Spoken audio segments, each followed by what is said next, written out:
So many marriages and relationships today are broken, filled with hatred and resentment. Love grows cold, families divided, and divorces become normal. But this isn't how Yah designed it to be. It's the result of captivity, of living under false systems, false names, and false religion that have separated us from Torah, from truth, and from Yah's covering. When we step outside Yah's covenant, the fire that was meant to warm us begins to consume us. But when we return, when man and woman stand again under Yah alone, His name rests between them, and the flame becomes holy once more. So let's break this down so you can see the hidden truth. In the beginning, the first human was called Adam, from the Hebrew word Adama, meaning ground, soil, or earth. Genesis 2, verse 7. And Yah Elohim formed man, Adam, from the dust of the ground, Adamah, and breathed into his nostrils the breath of life, and man became a living soul. The name Adam shows what he was made of, earth and breath joined together. It speaks of our origin, formed from the dust, yet filled with Yah's own spirit. But when Yah brought forth the woman from his side, something deeper was revealed, a mystery of covenant and fire. Genesis 2, verses 21 through 22. And Yah Elohim caused a deep sleep to fall upon the man, and he slept. And he took one of his ribs, Selah, and closed up the flesh instead thereof. And the rib that Yah Elohim had taken from the man made he a woman, and brought her unto the man. The Hebrew word translated rib is Selah, which actually means side or half. It's the same word used for the sides of the ark and the sides of the tabernacle. So Yah didn't remove a single bone. He divided Adam into two equal halves, creating space for His presence to dwell between them. When the man woke, he said, Genesis 2, verse 23, "This is now bone of my bones and flesh of my flesh. She shall be called Ishah, because she was taken out of Ish."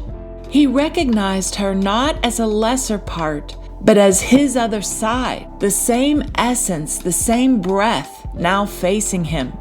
Two halves now stood opposite one another, and Yah himself filled the midst, the sacred space between them. That same pattern appears again when Yah made covenant with Abraham. Genesis 15, verses 9 through 10, and verse 17.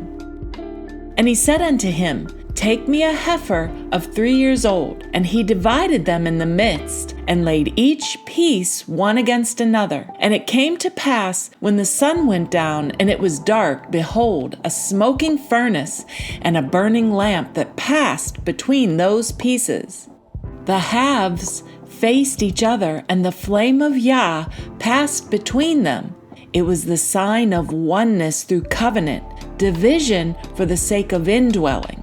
The space between became holy because Yah himself walked there. Deuteronomy 4, verse 24. For Yah thy Elohim is a consuming fire, even a jealous Elohim. Just as Yah's flame passed between the covenant halves with Abraham, He also dwells between man and woman as the living fire of covenant. Where two halves face each other in purity, Yah's flame fills the space between, binding them together in His name.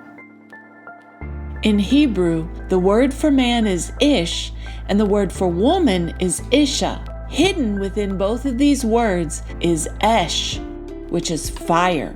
Man equals fire plus yod. Woman equals fire plus hay. And when ish and ishah come together in covenant, those two letters, yod and hay, form Yah, the very name of our Elohim.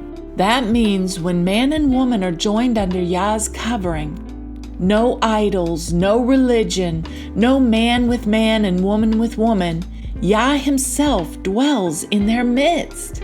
His presence turns the human fire into holy fire, a flame that refines instead of consumes. But when Yah's name is removed, what's left is only fire, passion without purpose, heat without holiness. Song of Songs, chapter 8, verses 6 through 7. Set me as a seal upon your heart, as a seal upon your arm. For love is strong as death. Its coals are coals of fire, a most vehement flame. Many waters cannot quench love. In Hebrew, a most vehement flame is Shalhavet Yah, the flame of Yah. That's the same Yah revealed between Ish and Ishah. So true love, purified by covenant, is not worldly passion. It's Yah's flame of love, a fire that cannot be quenched. Genesis 2, verse 24.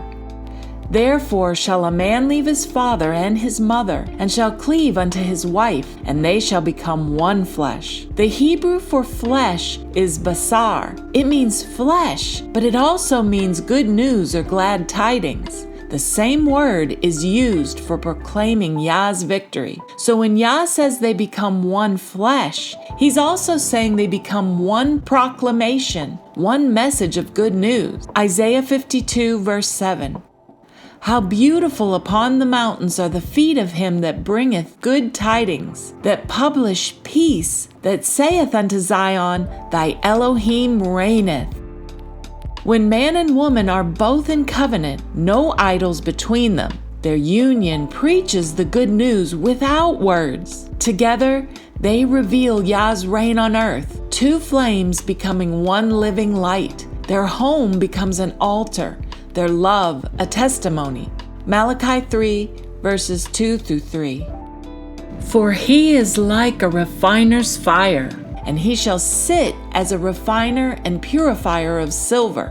When Yah's name is in their midst, his fire refines their hearts, not burns them. They are not consumed, they are made radiant. So the mystery of Ish and Ishah, man and woman, is not just romance, it's revelation. It's Yah's design for oneness, purity, and good news in human form. Two fires joined by his name become the living proof that his covenant still burns upon the earth.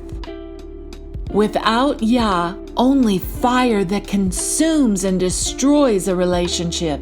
But with Yah, a flame that purifies and a love that never goes dim. In the beginning, Yah himself walked in the midst of the garden, right between the man and the woman he had formed. Genesis 3, verse 8. And they heard the voice of Yah Elohim walking in the garden in the cool of the day. And the tree of life was in the midst of the garden. That phrase, in the midst, batok in Hebrew, means in the very center. It's the same place where the yod from Ish and the hey from Ishah meet to form Yah. He was always meant to dwell between them, the living flame in their midst.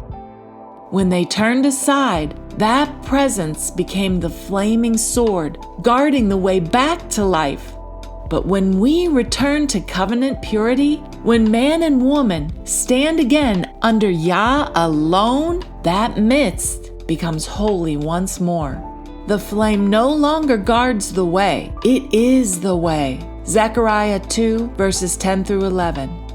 Sing and rejoice, O daughters of Zion, for lo, I come, and I will dwell in the midst of thee, saith Yah. And many nations shall be joined to Yah in that day, and shall be my people, and I shall dwell in the midst of thee.